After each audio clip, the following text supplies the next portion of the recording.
Collage storytelling works best when structure and creativity are balanced together.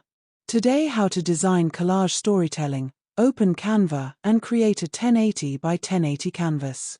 Insert a mix of frames in different sizes and arrange them in a slightly asymmetrical layout. Upload your images and drag them into each frame, adjusting them individually. Select the background and apply a subtle gradient or muted tone.